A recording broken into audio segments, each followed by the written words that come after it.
Alors, je vais vous présenter une histoire qui finit un peu moins bien que celle d'avant.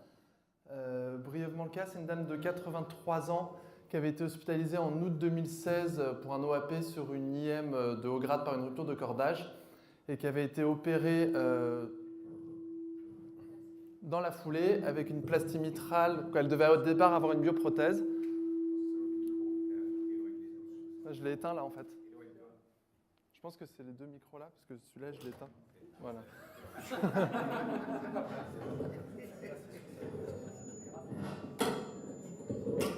C'est ça. Qui devait au départ avoir une bioprothèse et en péropératoire, devant des calcifications hyper importantes de l'anneau mitral postérieur, elle avait juste eu une bioprothèse et un anneau mitral. Un mauvais résultat puisqu'en post-op, elle a toujours une IM grade 4 avec un SEM sur plastie. Elle est réopérée 2 mois plus tard et ils ne peuvent toujours pas lui mettre de bioprothèse. Donc ils mettent une prothèse de Tavi, une prothèse Edward Sapien qui suture en antérieur et qui laisse accoler en postérieur sur les calcifications avec un bon résultat immédiat. Des suites opératoires un peu compliquées, elle part en convalescence et elle revient quelques semaines plus tard avec un OAP et une dysfonction de prothèse avec des fuites paravalvulaires sévères, une très importante en postérieur et une un peu moins importante au niveau de la jonction mitro-aortique. Devant le fait qu'elle a déjà été opérée 2 fois, qu'elle est un peu fragile et qu'on ne pourra a priori toujours pas lui mettre de bioprothèse, on décide de lui fermer les fuites paraprothétiques par des emplatzers qu'on décide de mettre par voie apicale. C'est juste pour vous montrer les fuites de départ. Vous avez la fuite postérieure, la fuite au niveau de l'injonction mitro-aortique. Cette grosse fuite ici qui fait quasiment un quart de la circonférence qu'on décide de fermer en premier, avec le projet initial de mettre une première prothèse de CIA et une deuxième s'il y a besoin dans la foulée. Donc on a nous à Créteil de l'écho de fusion qui permet là-dessus comme avantage essentiel de pouvoir localiser le point, le trou paraprothétique sur l'échographie. On met un point sur l'échographie et comme on a une fusion avec la scopie, ça permet de revoir le point sur la scopie. Quand on bouge l'arceau, ça bouge le point et ça permet de passer assez facilement les guides en paraprothétique. Donc on va mettre un premier guide, on va mettre un deuxième guide qui est au bon endroit, qui est exactement dans la fuite paraprothétique. Et on va déployer une première prothèse de CIA qu'on va mettre en place sans trop de soucis, avec sur les tests de traction et les tests de poussée, l'absence de migration de cette prothèse. On va faire quelque chose qu'on n'aurait peut-être pas dû faire, on va décrocher cette prothèse et la larguer, et on va continuer avec une prothèse qui sur l'écho est en place, mais comme vous le voyez là, une fuite qui reste assez importante et on va décider d'essayer de mettre une deuxième prothèse de CIA à côté. Pour ça, on va monter une deuxième gaine sur le guide Steve qu'on avait laissé en place. La gaine va passer assez facilement en paraprothétique avec la prothèse que vous voyez là en écho. La gaine va passer et au fur et à mesure qu'on monte la gaine, les soucis vont commencer puisque vous allez voir ici sur l'image d'écho et sur la scopie la prothèse qui va se décrocher et qui va passer dans l'oreillette gauche. Initialement dans l'oreillette gauche. Donc l'avantage de l'imagerie de fusion, c'est qu'on peut voir la prothèse migrer en écho et en scopie.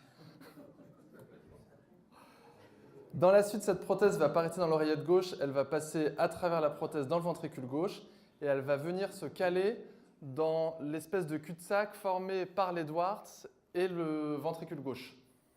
Ça va être le début des ennuis. On va d'abord, donc on va monter un désilet par la voie fémorale, essayer de la récupérer. Même avec une sonde en plate, on n'arrive pas à la récupérer par ici. On va essayer avec un lasso par la bord apicale sans réussir à l'attraper non plus, avec en plus le problème de la sortir par le trou de la bord apicale. Et finalement, ce qu'on va faire, c'est qu'avec les destinations qu'on a en apicale, on va la mobiliser pour essayer de la décaler dans le ventricule gauche. Et finalement, on va réussir à la capturer avec un lasso gooseneck et une en plate. Mais le problème, c'est qu'elle va rester calée là-dedans et qu'on n'arrivera pas initialement à la sortir. On a essayé plusieurs incidences différents, plusieurs orientations. Elle ne va pas sortir. Donc on va la remettre au milieu du ventricule en poussant sur l'emplate et on va tirer dessus de façon un peu agressive. Elle va finir par sortir, mais regardez bien le mouvement du Tavi Vous voyez que là, elle est complètement de profil, elle s'oriente, elle tourne. Vous allez voir, on va la voir quasiment de face juste avant que la prothèse sorte. Voilà, ça tire, ça tourne. La prothèse va sortir, la valve va reprendre une orientation à peu près comme au départ. On verra que ce n'est pas exactement comme au départ après.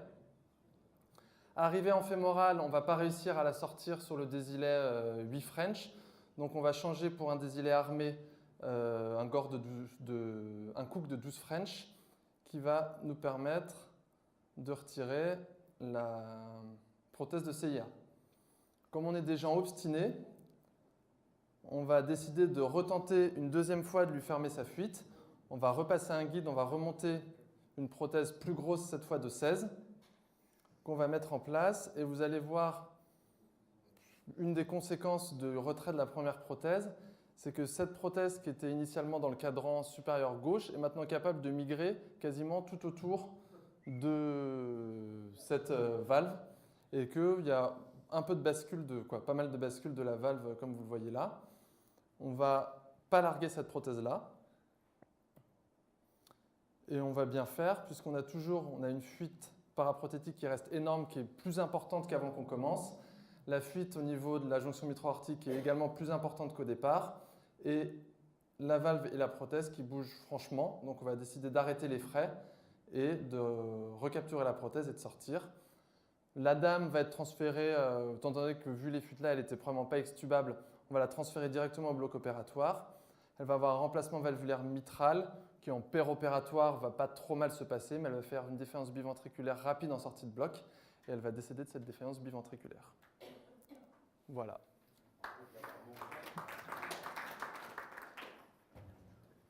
Je l'éteins, attends, vas-y. Exactement, ouais.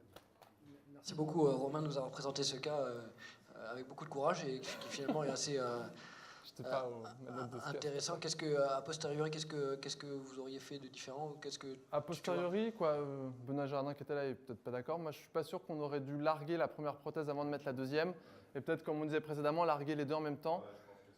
L'autre possibilité, c'est de prendre directement une prothèse oblongue, en sachant que c'est toujours pas forcément évident de les orienter, mais c'était quelque chose qui était vraiment très, très, très allongé comme fuite. Mais en tout cas, je pense qu'on n'aurait pas dû... C'est le fait de l'avoir larguée avant de mettre la deuxième qui a fait qu'elle est partie, je pense. Et à la fin, quand la prothèse a un peu bougé, là, vous n'avez pas eu envie de la redilater ou de la expandre? J'avoue qu'on n'y a pas songé. Je pense qu'elle était complètement désinsérée. Je pense qu'on a même un peu fait péter les sutures qu'ils avaient mis en antérieur. Je n'ai pas le compte-rendu opératoire définitif encore pour exactement ce qu'ils ont vu sur la prothèse. D'autres remarques ou expériences similaires à partager? Sur tout ce qui est fuite paravalvulaire sur prothèse comme ça en position mitrale ou tricuspide, est-ce que vous avez eu des soucis spécifiques? C'est M. Nobs, vous avez l'expérience, non? Okay. Merci beaucoup Romain. On va enchaîner avec passer du coq à l'âne, puisqu'on va passer cette fois-ci à l'extraction d'un filtre cave avec Carlos à Marie-Lanne Longue.